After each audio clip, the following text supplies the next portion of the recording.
Shalom God Lovers. Semua kita yang mengasihi Tuhan, pasti kita rindu untuk memuji dan menyembah Dia.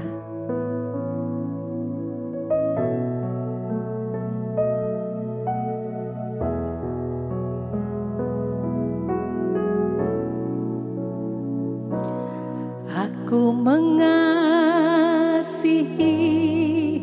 Engkau Yesus dengan segenap hatiku. Aku mengasihi Engkau Yesus dengan segenap jiwaku. Ku renungkan firman-Mu siang dan malam, ku pegang perintah-Mu dan ku lakukan. Engkau tahu ya Tuhan, tujuan hidupku hanyalah untuk menyenangkan hati-Mu. Oh, kami mau Tuhan menyenangkan-Mu Bapa, menyenangkan-Mu Tuhan. Oh Yesus, terima kasih Tuhan. Aku mengasihi Engkau Yesus dengan segenap hatiku. Aku mengasihi Engkau Yesus dengan segenap jiwaku.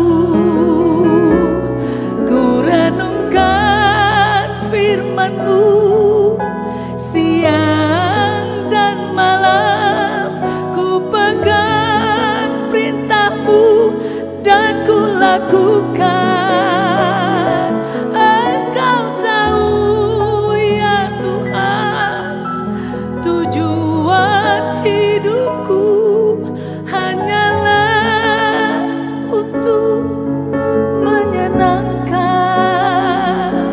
hati-Mu.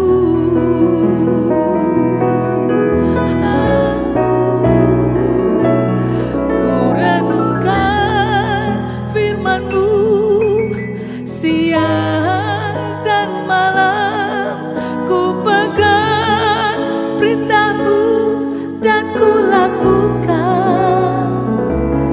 Engkau tahu ya Tuhan, tujuan hidupku hanyalah untuk menyenangkan hati-Mu.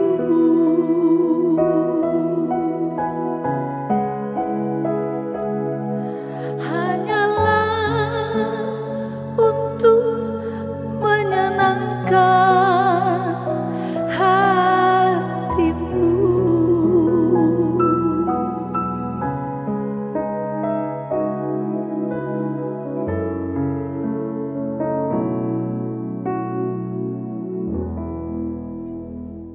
Shalom God's Lovers, kita bertemu kembali dalam program Words from Heaven. Saya ingin kita berbicara tentang ketaatan, karena perkataan Tuhan, firman Tuhan yang dari sorga itu saudara-saudara mendengar ataupun membaca, gunanya adalah untuk dilakukan, dilaksanakan, dipatuhi, dan taat. Akan menjadi sia-sia jika kita hamba-hamba Tuhan memberitakan atau menyampaikan pesan atau perintah Tuhan kepada saudara-saudara sekalian dan saudara-saudara tidak lakukan. Tentu akan menjadi sia-sia. Nah, pertanyaannya, kenapa kita harus taat? Kita mentaati, mematuhi, tunduk kepada perintah siapapun juga. Tentu alasannya karena kita kagum terhadap orang tersebut, kita menghormati, dan juga yang terlebih penting adalah kita mengasihi orang yang memberikan perintah atau aturan-aturan itu.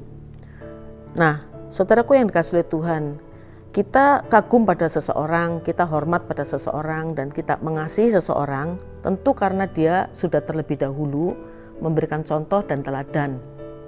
Saya teringat, saudaraku, ayah saya pendidikannya nggak tinggi, SD pun nggak lulus, tapi beliau itu memberikan contoh teladan kepada saya terutama, kami 8 bersaudara, dan saya kagum kepada beliau karena punya prinsip yang luar biasa dalam kehidupan, dan dia memberikan contoh yang baik bagi saya, sehingga ketika saya sekolah di luar kota, artinya nggak bersama-sama dengan beliau dan mama saya juga, tapi setiap perkataan papa saya itu saya selalu patuh loh.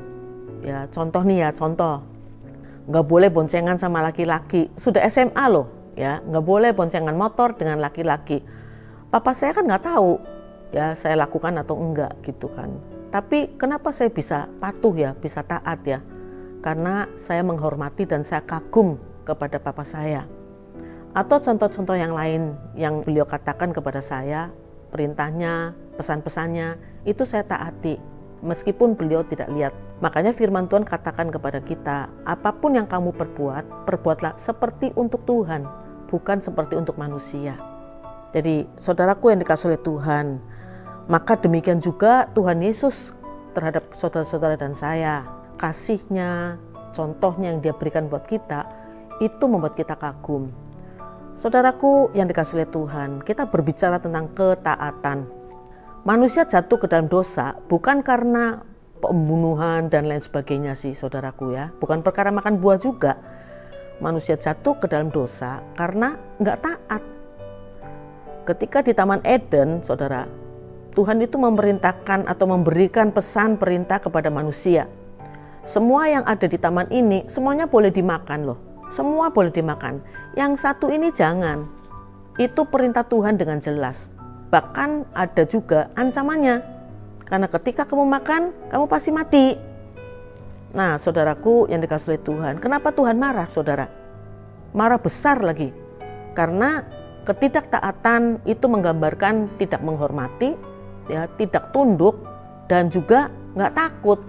Mungkin saudara-saudara sebagai pimpinan di sebuah perusahaan atau pimpinan dimanapun juga, saudara, saya sebagai ketua di sebuah klub, ketika saya memberikan aturan-aturan dan aturan itu tidak ditaati, saya marah, saudara. Ya bukan kenapa, tapi karena artinya dia tidak menghormati saya, ya tidak juga takut kepada saya. Bahkan parahnya saya bisa mengatakan artinya nantang. Karena ketika saya memberikan perintah, aturan di dalam klub kita, saya sudah katakan jangan merokok, dilarang merokok. Kalau kamu merokok pasti dikeluarkan. Dan ketika itu anak atau atlet itu melanggar peraturan itu, artinya nantang. Jadi saudaraku, Tuhan ingin supaya saudara-saudara dan saya taat. Saudaraku, manusia jatuh ke dalam dosa karena ketidaktaatan. Nah saudara, itu sebabnya salah satu misi Tuhan menjadi manusia adalah untuk memberikan contoh teladan tentang ketaatan. Taat sampai mati, bahkan sampai mati di atas kayu salib. Saya akan bacakan untuk saudara sekalian firman Tuhan dari Roma pasal 5 ayat 18 sampai ayat yang ke-21. Saudara mendengar dan menyimak dengan baik. Demikian firman Tuhan. Sebab itu sama seperti oleh satu pelanggaran, semua orang beroleh penghukuman. Demikian pula oleh satu perbuatan kebenaran, semua orang beroleh pembenaran untuk hidup. Jadi sama seperti oleh ketidaktaatan satu orang, semua orang telah menjadi orang berdosa. Demikian pula oleh ketaatan satu orang, semua orang menjadi orang benar. Tetapi hukum Taurat ditambahkan supaya pelanggaran menjadi semakin banyak. Dan di mana dosa bertambah banyak, di sana kasih karunia menjadi berlimpah-limpah. Supaya sama seperti dosa berkuasa dalam alam maut, demikian juga kasih karunia akan berkuasa oleh kebenaran untuk hidup yang kekal oleh Yesus Kristus Tuhan kita. Jadi itulah contoh saudaraku, ketidaktaatan dari manusia itu saudaraku hanya bisa dikalahkan oleh ketaatan. Dan Tuhan Yesus salah satu misi menjadi manusia memberikan contoh tentang ketaatan. Taat sampai mati, bahkan sampai mati di atas kayu salib. Saudaraku, karena kita melihat betapa hebatnya cara Tuhan mengasihi kita. Saudara dan saya, gak ada satu orang pun di dunia ini yang tidak pernah melakukan dosa. Dan dengan jelas dikatakan Roma pasal 6 ayat 23, upah dosa itu maut. Artinya apa? Kalau kita berbuat dosa dan kita tidak ada di dalam Kristus, kita tuh masuk ke dalam kerajaan maut. Dan saya seringkali mengatakan pesan kepada saudara-saudara sekalian, yang paling tahu hebatnya dan dahsyatnya yang namanya maut itu pasti Tuhan.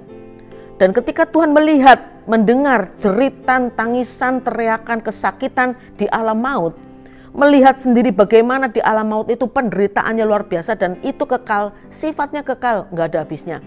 Mau mati lagi juga gak bisa, saudaraku. Tuhan lihat, Tuhan tahu, Tuhan dengar. Dan timbul belas kasihan. Maka Tuhan sangat takut, khawatir sekali ada di antara saudara-saudara dan saya itu masuk ke sana. Makanya Tuhan tahu juga untuk bisa supaya manusia jangan masuk ke alam maut harus taat. Dan Tuhan salah satunya, sekali lagi misi Tuhan itu adalah memberikan contoh tentang ketaatan. Taat sampai mati, bahkan sampai mati di atas kayu salib. Itu ketaatan, saudara. Kenapa? Karena kasih. Karena Tuhan mengasihi saudara-saudara dan saya. Karena begitu besar kasih Allah akan dunia ini, sehingga dia mengaruniakan anaknya yang tunggal, supaya barang siapapun juga yang percaya kepadanya tidak binasa, melainkan beroleh hidup yang kekal. Mari saudaraku yang dikasihi Tuhan, hiduplah taat kepada Tuhan. Karena Tuhan sudah memberikan contoh tentang ketaatan, taat sampai mati, karena mengasihi saudara-saudara dan saya. Amin saudaraku. Mari saudaraku yang dikasihi Tuhan, kita bersama-sama berdoa, minta agar Roh Kudus memberikan kemampuan kepada saudara-saudara dan saya untuk mengerti firman Tuhan dan melakukannya dengan taat dan setia.